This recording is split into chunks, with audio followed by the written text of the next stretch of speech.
Hello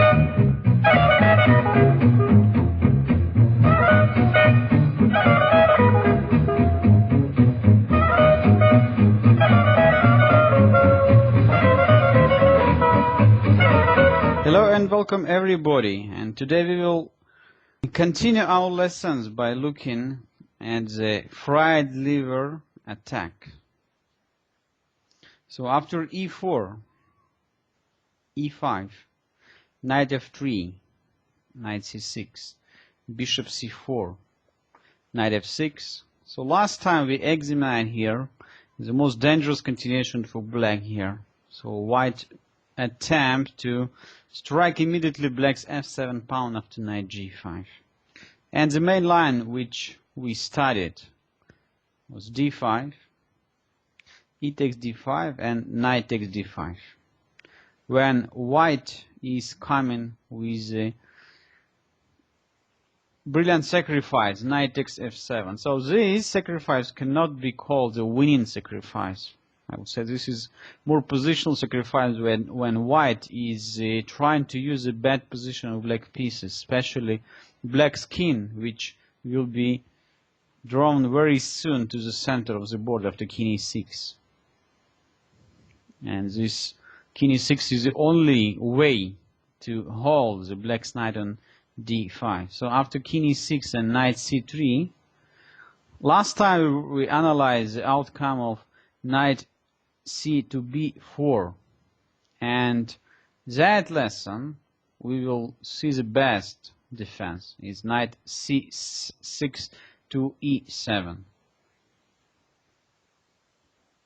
So the key difference is that white can eliminate that knight immediately with the rook sacrifice, as it happened after knight c6 to b4 after a2 and a3. The game and the line which we analyzed last time. So that time black stuck with knight e7 move. So what is the main problem here? So black is intending already to protect his knight on d5 after c6, and then just draw away the king from the dangerous zone in the center and get in the position with the extra piece. Is it possible for white to create a serious threat on that time, and then 2-3 tempi which white has, trying to set an immediate aggression against the black's king, which still stuck in the center? So this position was analyzed already more than 400 years ago by Giovanni Greco, well-known Italian chess players, and Domenico Polerio. So all these analyses already started with 1610, 1620 in Europe, in Rome and other European time. And first analysis I would like to show you just one of the games which was played by Giovanni Greco in Europe in 1620 with that line. So Greco answered short castle,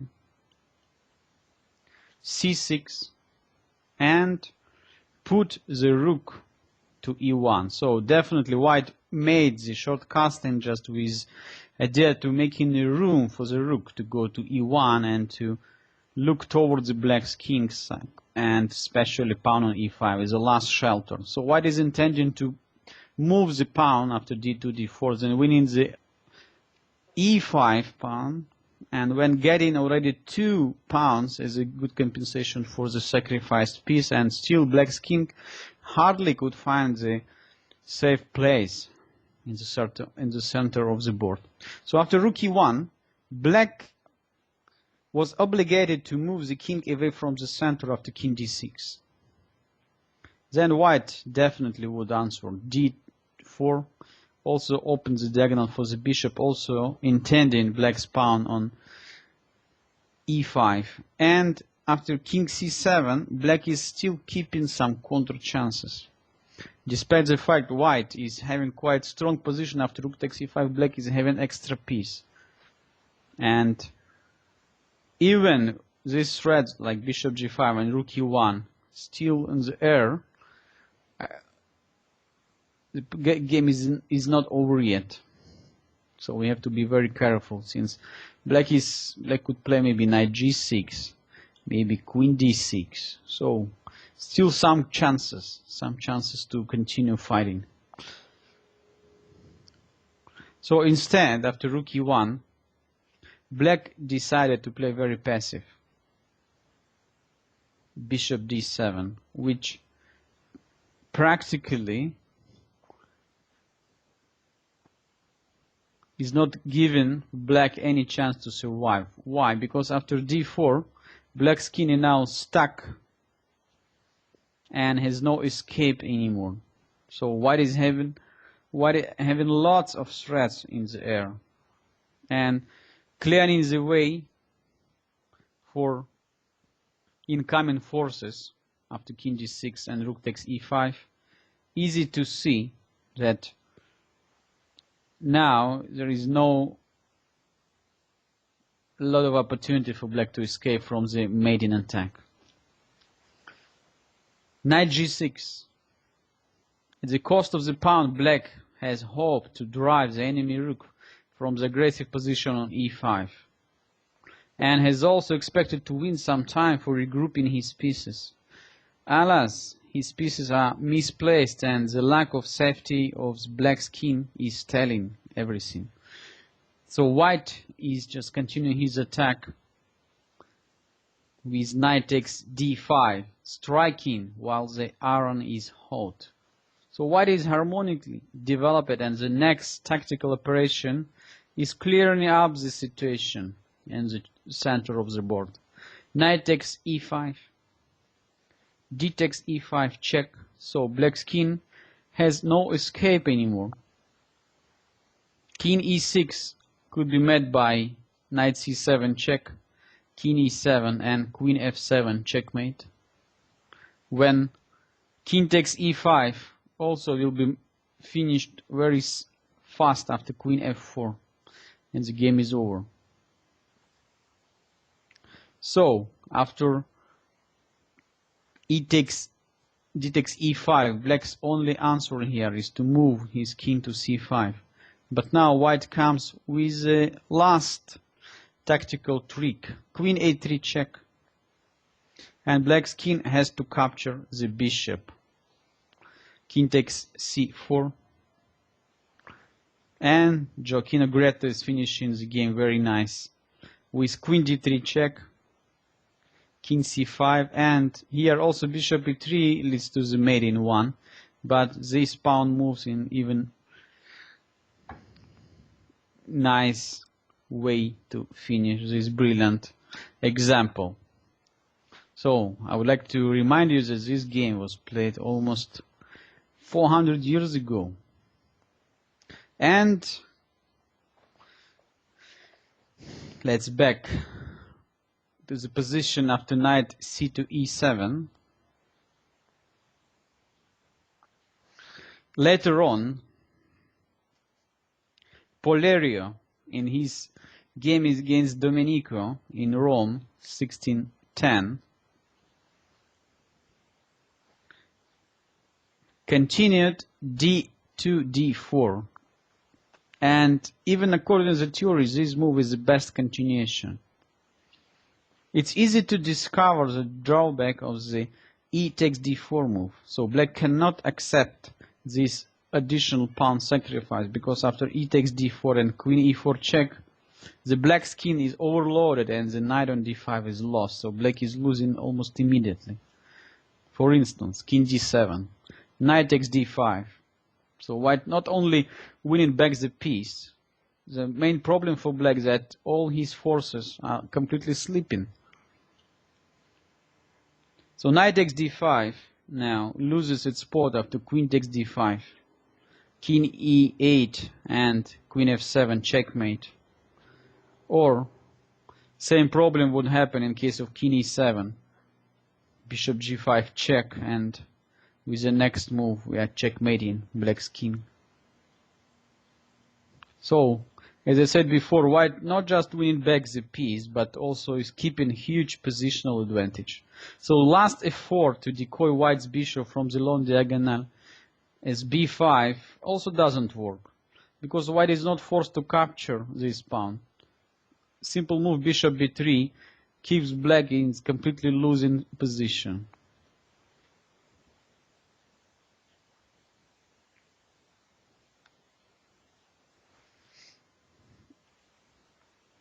What can we play now? Let's say if black is playing something like bishop b7, that even we can simply answer with queen g4 and intending also queen bishop g5, etc. Also possible probably queen takes d4, and black's position is also completely lost.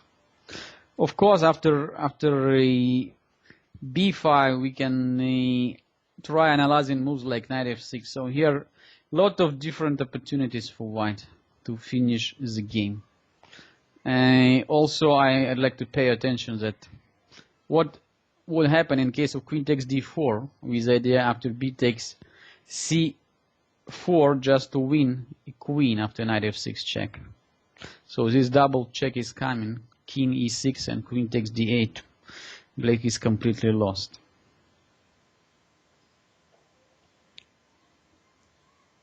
Okay, let's back.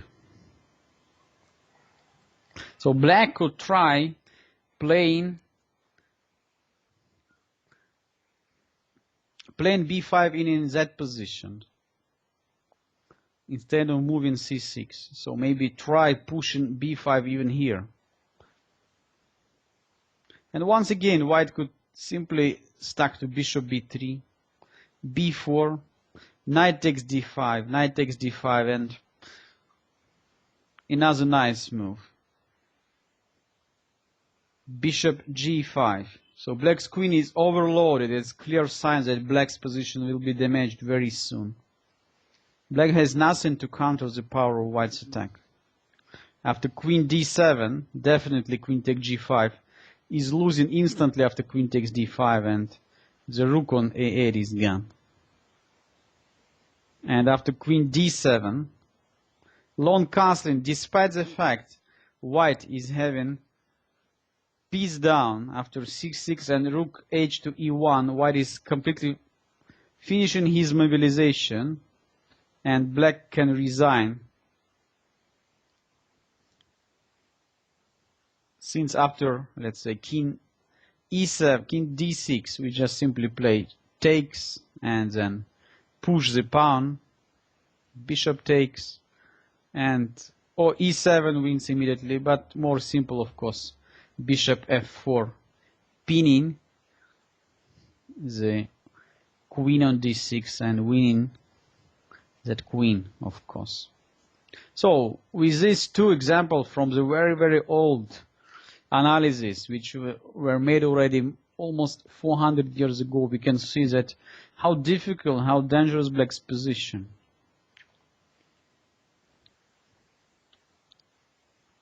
So let's back to the situation after d4. And as a fact, black should forget about all this counter-attacking opportunities like e takes d4 or b5, but to play c6, trying to hold the knight on d5, trying to support this knight and planning to get away with the king to the queen side. White has to play very aggressively and must stick on his plan. Bishop g5 is almost necessary move. So white is pinning the knight on e7 and preparing the long castling. After h6, white continues bishop takes e7, increasing the pressure over the d5 knight. After bishop takes e7, a long castling. So without losing a tempo, white is finishing his development. So now rook from a1 arrives to d1, and black's knight on d1 is under additional pressure. So as well, white is intending to bring the second rook to the most powerful center, file E. Rook f8. Black has his own threats as well. So black has to bring the rook in the game, and queen e4 played. So white is intending queen takes e5 with a check. Now this position is very interesting. According to my analysis, black almost forced to continue here. Bishop g5 check, king b1, and rook f4, giving away all his material, trying to find the safe place for his king. So after queen takes e5 and king f7, knight takes d5, c takes d5, and bishop takes d5, the position still remains a bit unclear, despite the fact that white is having here 3 pawns already for a piece, and black's bishop on c8 is still undeveloped. But this position is not that clear as in all other lines we just studied. If instead black is playing in such a situation, rook takes f2, that would lead to the disaster. So from one hand, black is trying to keep the king to the f7 and then g8. Let's say in case of queen takes e5 check, king f7, the position is not so clear.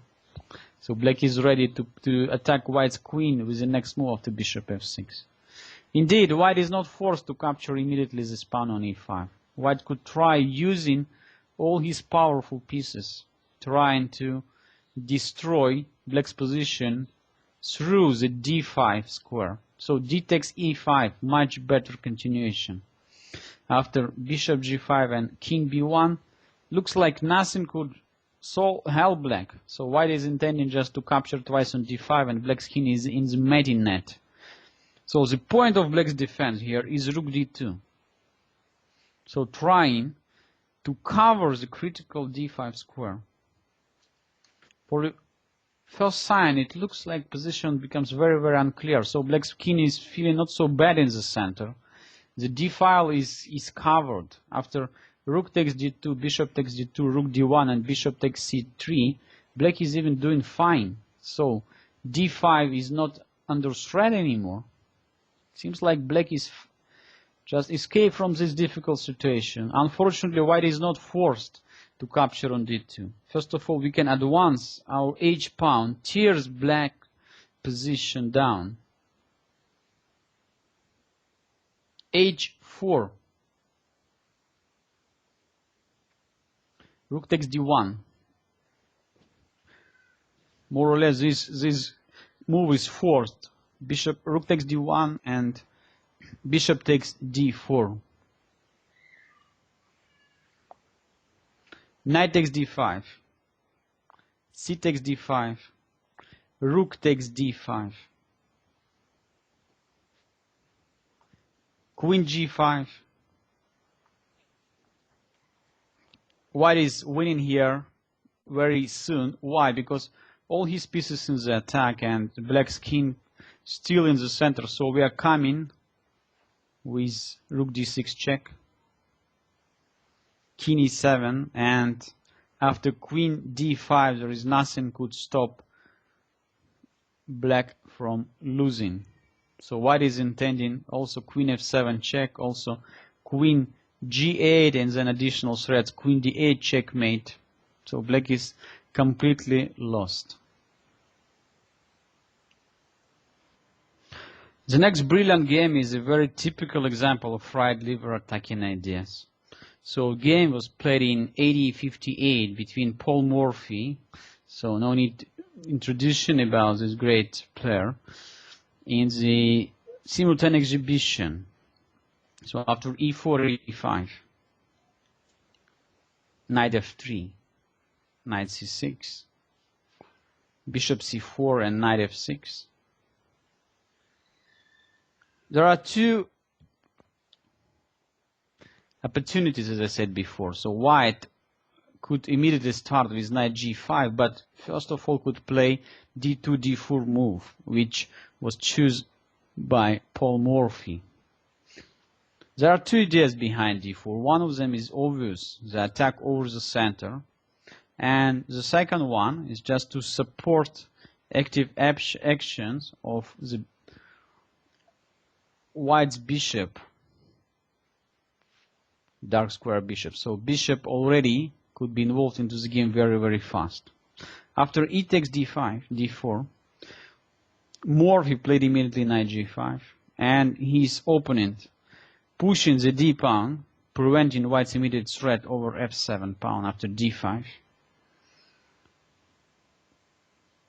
After e takes d5 and knight takes d5, what we get now is position becomes quite similar to the standard liver attack setup when the inclusion of d4 and next short castling move is quite favor white.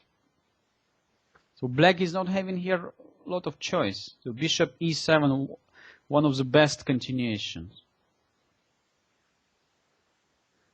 Why? Because let's say if black is playing here bishop e6, white keeps a strong attack by playing rook e1, intending knight takes e6, and let's say after queen d7, knight takes f7. Black cannot capture with the queen because bishop takes d5, destroyed completely his position. And king takes f7, queen f3, check. King should go to g8. When king e8 or king e7, it will be met by bishop takes d5, and white once again the d5 is gone, and e6 bishop is under attack, and king g8 will be met once again by rook takes e6. So all the time these sacrifices on the air. Queen takes e6 and bishop takes d5. White is just simply winning. So that's why bishop e7 more or less the only continuation for black. But now we are finding position very similar to the FriedLiver ideas, and white's typical sacrifice on f7 does work even here. Knight takes f7, king takes f7, only move. Queen e3 f3. White has developed all his pieces on the similar setup, which we start over again and again, and the assault begins. Black never gets a chance to counterattack for the remaining of the game. So after king e6, here white is having different opportunities to continue attack. One of the most natural is just to play queen e4. Second most natural is to play rook e1. But move which played now by Paul Morphy is just unbelievable, I would say.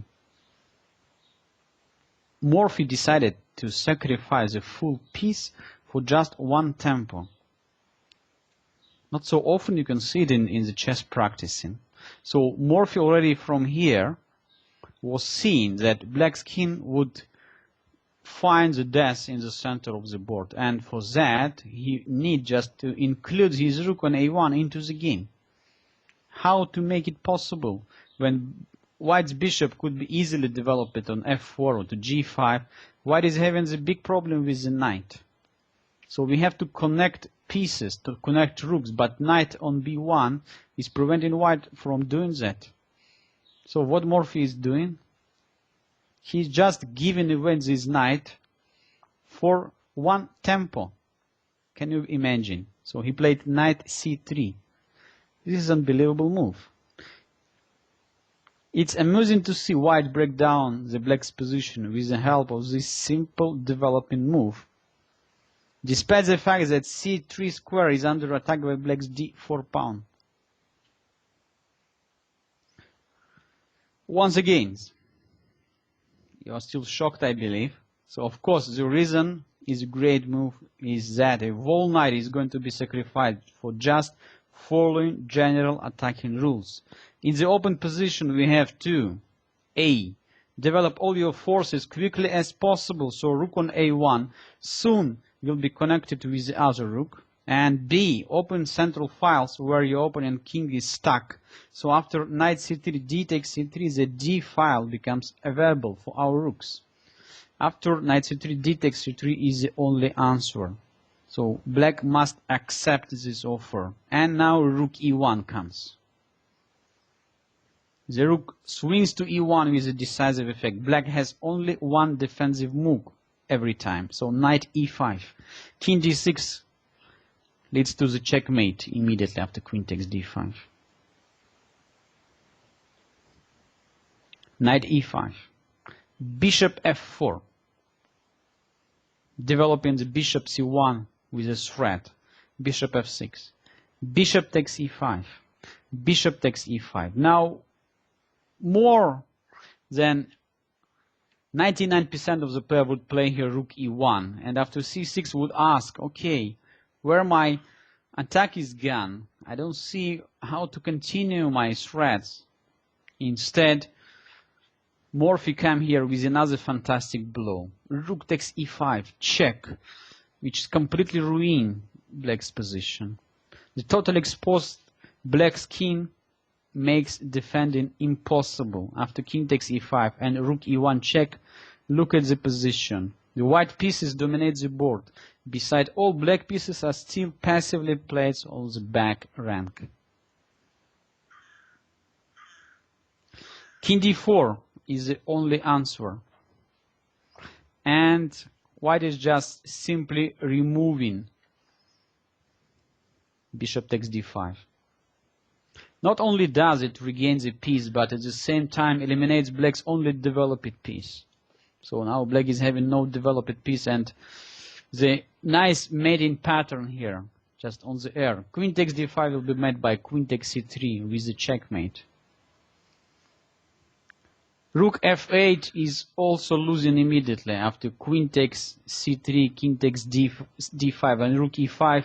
Black's king is going to be mated in the center of the board. Look at that fantastic mating position. So black choose probably one of the best continuations in this position, to play rook e8, trying to counterattack. So white at the same time now with just rook down, continuing his mating attacks very smoothly. Queen d3 check, king c5. b4 inviting one more piece in the game, the pawn, and preparing a resting place for the black's king on the queen side. King takes b4. Queen d4 check. King a5. All is forced. Queen takes c3. King a4. I believe that Morphy already found out this finished almost 5 or 6 moves ago. Queen b3 check. King a5. Queen a3 check. King b6. And rook b1 checkmate. Finally, white is reaching his target. Black's king is mated. Fantastic game, which even still inspires chess fans everywhere. A beautiful combination with a fast and complete development and with efficient mobilization. Once more, but Winnick said about Morphy, about Paul Morphy, that up to now Morphy has to be the greatest ever master of the open positions. His opening principles were so effective and his mastery of open position was so vast that little new has later been learned about such positions. Paul Morphy never lost a temper, and the center was the main point of his strategy. Immediately upon achieving development advantage, Morphy immediately breaks and opens file and diagonals for his pieces for a crushing attack. I would say many masters even before Morphy sacrificed material in order to open files and diagonals, but only Morphy always does it only when was completely sure about his piece's domination on the most important territory of the chessboard. And with that great games played by Paul Morphy, I would like to finish the second part of the FriedLiver attacking course of my gambit guide. Thanks to everybody and follow my next lecture. See you.